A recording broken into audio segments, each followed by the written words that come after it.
सोना चांदी एक बार फिर आग उगल रहे हैं। घरेलू बाजार में रिकॉर्ड तोड़ कीमतें, अंतर्राष्ट्रीय स्तर पर नई ऊंचाइयां और अमेरिकी फेड की संभावित दर कटौती ने पूरे बुलियन मार्केट में तूफान खड़ा कर दिया है।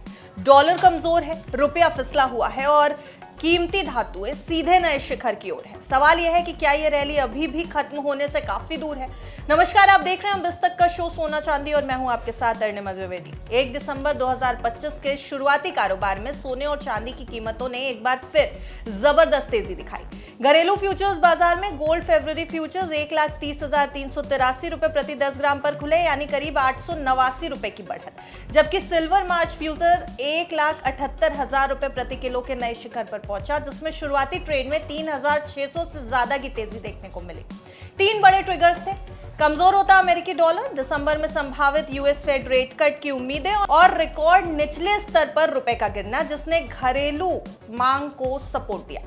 अब अंतर्राष्ट्रीय बाजार में हल्की प्रॉफिट बुकिंग भी दिखाई दी, जहां स्पॉट गोल्ड लगभग $4,221 पर आ गया गिरकर, जबकि 28 नवंबर को यह 3 हफ्तों के हाई पर पहुंचा था। यूएस गोल्ड फ्यूचर्स हल्की बढ़त के साथ $4,261 प्रति ऑन्स पर ट्रेड हुआ। वहीं दूसरी तरफ सिल्वर अंतर्राष्ट्रीय स्तर पर 2.2% उछल गई और ऐतिहासिक स्तर पर पहुंची। 28 नवंबर को भी घरेलू और अंतर्राष्ट्रीय बाजारों में दोनों मेटल्स ने जोरदार तेजी दिखाई थी। गोल्ड फेब्रुअरी फ्यूचर्स 2% तक चढ़कर बंद हुए, जबकि सिल्वर मार्च फ्यूचर्स लगभग 6% की बढ़त के साथ बंद हुए। कमोडिटी विशेषज्ञ अजय केडिया की अगर माने तो तकनीकी रूप से गोल्ड ने 4,200 का अहम स्तर तोड़ा और 4,235 तक पहुंचा, जिससे 4300 की ओर का रुझान दिखा। वहीं सिल्वर ने 5,350 पार करने के बाद शॉर्ट कवरिंग और फिजिकल मार्केट शॉर्टेज की वजह से $58 तक पहुंचकर $60 का स्तर छूने से कतरा गई। एक बार सुनिए, जब बिज तक ने अजय केडिया जी से बातचीत की तो उन्होंने गोल्ड और सिल्वर को लेकर के क्या आउटलुक दिया। देखिए, सोने और चांदी की अगर बात करें तो सोना और चांदी ये साल के सबसे बेटर रिटर्न देने वाले एसेट क्लास बन चुके हैं, जहां पे चांदी तो इनफैक्ट डबल हो गई है पूरे साल भर में वाईटीडी में अगर हम देखें, और सोने ने भी लगभग 60-65% का रिटर्न दिया। सबसे बड़ा कारण जो रहा है वो हमने पहले ही देखे, बट पिछले एक हफ्ते की जो तेजी बनी है उसका मुख्य कारण है फेड की रेट कट की पॉसिबिलिटी। कि पहले हमने देखा था कि 70 से 40 पे चले गया था, 40 से अब 90 के करीब पहुंच चुका है, 89 के करीब पहुंच चुका है, जो दर्शाता है कि दिसंबर में 1.25 का रेट कट हो सकता है। और जब भी रेट कट होता है तो सोने को तो बेनिफिट मिलता ही मिलता है। साथ में हम देख रहे हैं डॉलर इंडेक्स जो 100 के ऊपर आ चुका था, वहां पे फिर से हमने दबाव आना स्टार्ट होते हुए देखा, क्योंकि यूएस शटडाउन के बाद ओपन अप तो हुए, बट जो नंबर्स आ रहे हैं वो इकोनॉमी में थोड़ी बहुत कंसर्न्स दे रहे हैं, जिसके चलते हमने देखा कि डॉलर इंडेक्स में फिर से दबाव हुआ। रशिया यूक्रेन का एक लग रहा था कि 27 नवंबर एक अल्टीमेटम डेट होगी, पीस टॉक बढ़ सकता है, बट वहां पे भी हमने कुछ नए अपडेट्स आते हुए नहीं देखा है, जिसकी वजह से अनसर्टेनिटी कंटिन्यू बनी हुई है।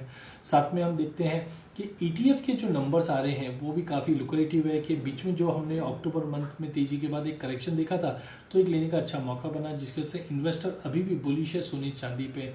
लास्ट में अगर हम देखते हैं तो कहीं ना कहीं सेंट्रल बैंक की बाइंग और फिजिकल मार्केट में शॉर्टेज, ये एकाएक सारी चीजें जो समअप हुई है पिछले एक हफ्तों में, जिसकी वजह से मार्केट में तेजी आई। टेक्निकली भी प्राइजेस 4200 का लेवल तोड़ नहीं पा रहा था काफी समय से। जैसे ही 42 के ऊपर गया तो आज हम देख रहे हैं 42.25-30 तक का लेवल है। लग रहा है कि ये वापस 4300 तक का लेवल दिखा देगा। वहीं चांदी ने पिछला हाई काटा है, 5350 के ऊपर गया है। इसकी वजह से एक सिल्वर शॉर्ट कवरिंग और शॉर्टेजेस जो फिजिकल में ये सपोर्ट करके $58 तक पहुंच गई। सीएमए पे भी हमने जो टेक्निकल क्लींस देखा था उसके बाद से ही हमने बाइंग बढ़ते हुए देखी, क्योंकि अब ईयर एंड की क्लोजर्स भी है। तो चांदी में लग रहा है कि साइकोलॉजिकली $60 तक का लेवल दिखा देगा। डोमेस्टिक मार्केट में रुपए की गिरावट है, ये सपोर्ट करता हुआ दिखाई देगा, जो एज ऑफ नाउ 1,34,000 से 1,35,000 का लेवल डोमेस्टिक मार्केट में सोना और चांदी 1,85,000 1,85,000 तक का लेवल दिखा सकती है। इस पूरी रैली का बड़ा कारण है यूएस फेडरल रिजर्व की संभावित दर कटौती की उम्मीद। बाजार में लगभग 87% संभावना तस्वीर में है कि इस महीने 25 बीपीएस की कटौती देखने को मिल सकती है।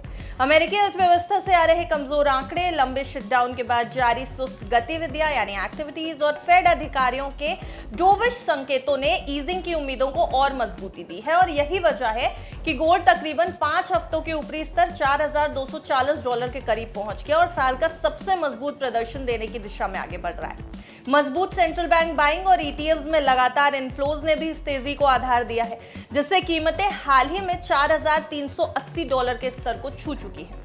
अब बात थोड़ी चांदी की कर लेते हैं। तो चांदी में लगातार नई ऊंचाइयों को छूता दिखाई दे रहा है। शंघाई फ्यूचर्स एक्सचेंज से जुड़े गोदामों में इन्वेंट्रीज एक दशक के निचले स्तर पर पहुंच गई, जिसकी वजह से सप्लाई शॉर्टेज की चिंता बढ़ी है।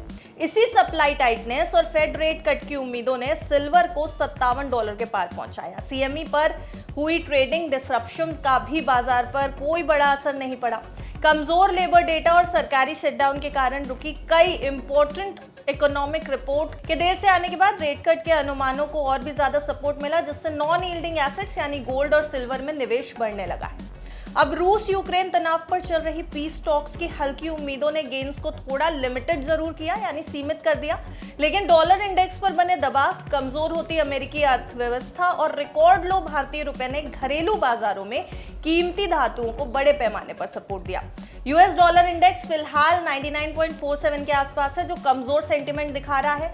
एनालिस्ट का कहना है कि इस हफ्ते भी कीमती धातुओं में उतार चढ़ाव जारी रह सकता है, क्योंकि बाजार फेड की अगली मॉनेटरी पॉलिसी बैठक और डॉलर इंडेक्स के उतार चढ़ाव के साथ साथ ग्लोबल फाइनेंशियल सिचुएशंस को बारीकी से नजर में रखे हुए है। कुल मिलाकर गोल्ड और सिल्वर दोनों ही इस समय अपने साल के सबसे मजबूत फेज में है। रेट कट की उम्मीदें, डॉलर की कमजोरी, ग्लोबल इकोनॉमिक अनसर्टेनिटी और टाइट सप्लाई सभी मिलकर गोल्ड और सिल्वर में तेजी को बनाए हुए हैं और आने वाले दिनों में वॉलेटिलिटी जरूर रहेगी, लेकिन बाजार की धारणा साफ है। प्रेशियस मेटल्स अभी भी निवेशकों की पहली पसंद बने हुए हैं, लेकिन आपको ये बात जरूर याद दिला दें कि आपको अगर बाजार में किसी भी एसेट क्लास में निवेश करना है तो आपकी रिस्क टेकिंग एबिलिटी, आपके निवेश करने की क्षमता और फाइनेंशियल एडवाइजर की राय बेहद जरूरी है। इसलिए फाइनेंशियल एडवाइजर यानी निवेश सलाहकार की राय के बिना ऐसा कोई भी फैसला ना ले। बिस्तक की आपको इस सलाह है। देखते रहिए बिस्तक।